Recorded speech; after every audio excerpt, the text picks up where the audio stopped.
Welcome to the June 11th edition of Love and Money, a summer school business management podcast presented by Brandy M. Love. Who am I and what does this have to do with money? I'm the love in Love and Money. I'm currently enrolled at the University of Memphis in School Business Management. This is a summer school business management podcast. My course, Leadership 7131, under the direction of Dr. Derek Robinson, we will assist and go through with a short podcast which will serve as my classroom companion to school business management. This is podcast number 2 in a series of 4. My first 2 podcasts will talk about broad, large scale budget topics, whereas my last 2 podcasts will detail and determine and talk about one topic specifically allocated to one school or maybe 2. Let's jump right in to this week's edition of Love and Money. Tonight's topic, the money trail. And I'm going to show you how that trail ends here with Shelby County Schools. Now, what am I speaking about particularly? Where do the programs go and how do we stretch our dollars? What do I mean by that? How is this topic related to school business management or the business of schools? So tonight, what I really want to delve into is to just talk a few minutes about each year, schools are inundated with new ideas, new programs, and the new next best thing for our students. However, as history has shown us oftentimes, the next new best thing is replaced next year with the next new best thing. The constant shift affects our students tremendously and our school's budget in various ways. President Lyndon B. Johnson said poverty must not be a bar to learning, and learning must offer an escape from poverty. With that in mind, Lyndon B. Johnson, as president, took on his initiative as the War on Poverty. Underneath the War on Poverty, in 1965, Johnson introduced the Elementary and Secondary Education Act. This bill was meant to provide long-term sustained government funding for K-12 education throughout the United States. What does that mean? Let's talk about the funding for public schools, your tax dollars at work.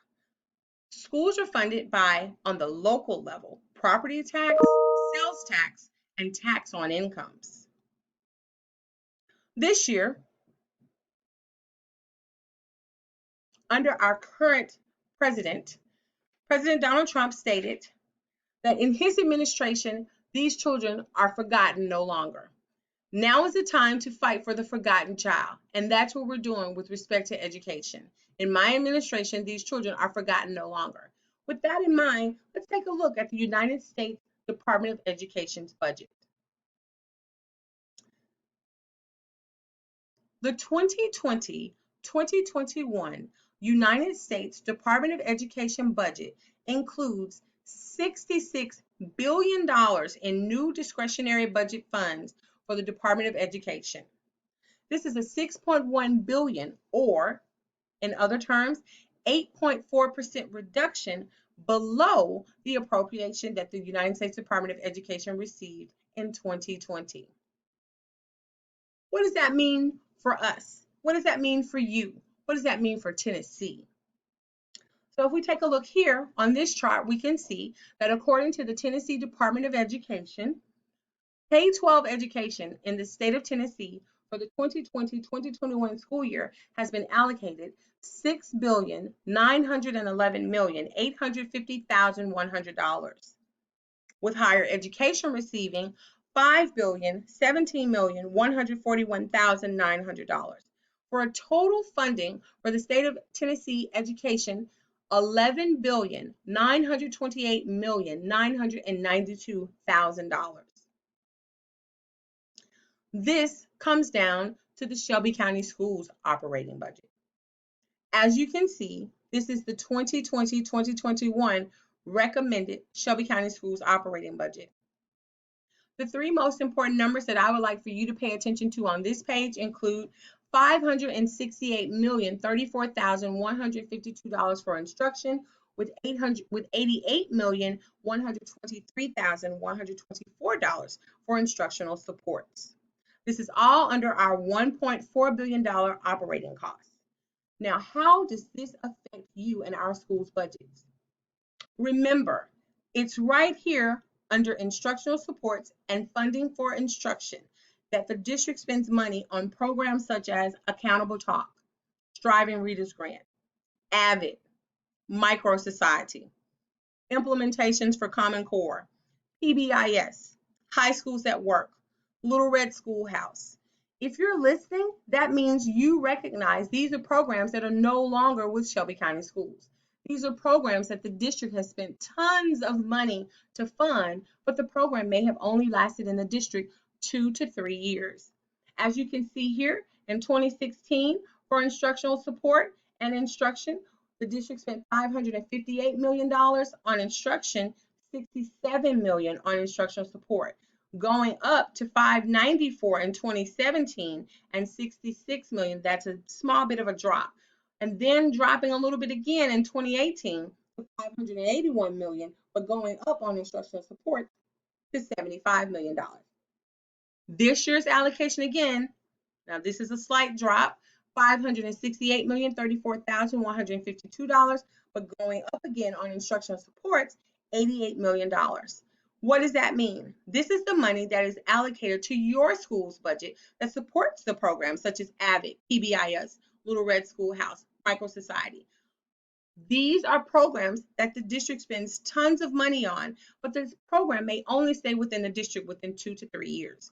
Well, according to Tennessee SCORE, it takes at least 2 to 3 years to demonstrate accurate, consistent data when implementing new systems and programs. Shelby County Schools has a history of programs only sticking around 2 to 3 years. So how can we determine if this is appropriate or if this is a good fit for our students with our district's history? And it's not just Shelby County Schools that does this. Remember, funds are disseminated to schools to purchase goods and supplies for a specified program. Teachers go through training. That means you're paying for teachers to be trained and you're paying for subs to sit in classrooms with students. So again, what happens to the items that are purchased? What happens to that training that those teachers have gone through when they decide we're no longer going to use this program? This program is out and we're moving to this year's next new best thing. That's why as a school leader, as a school administrator, it is up to you to be certain that you spend your funds beyond the scope of the school to ensure maximum impact for all stakeholders. Now, are we saying not to listen to the district? No way, not at all. But we want to ensure that our students benefit from the program and that teacher training goes a little bit beyond the realm of ensuring continued implementation in some form past the district's end expiration date. We want to maximize every student dollar allocated in our budget and have that budget stretch and provide as much support as possible. Simply meaning, if I'm going to start training and this training is for AVID and AVID is focused on college readiness, 2 years later, the district takes away AVID and AVID is no longer here. However, we spend lots of funding on providing different avenues for our students to be able to reach out for new scholarships. So this is a program that can stay implemented beyond the district's end date that was brought in under a program that the district has rid itself of. That's all we have time for this week on this week's edition of Love and Money. Thank you for tuning in and attending and following our podcast this week. Tune in next week for Love and Money.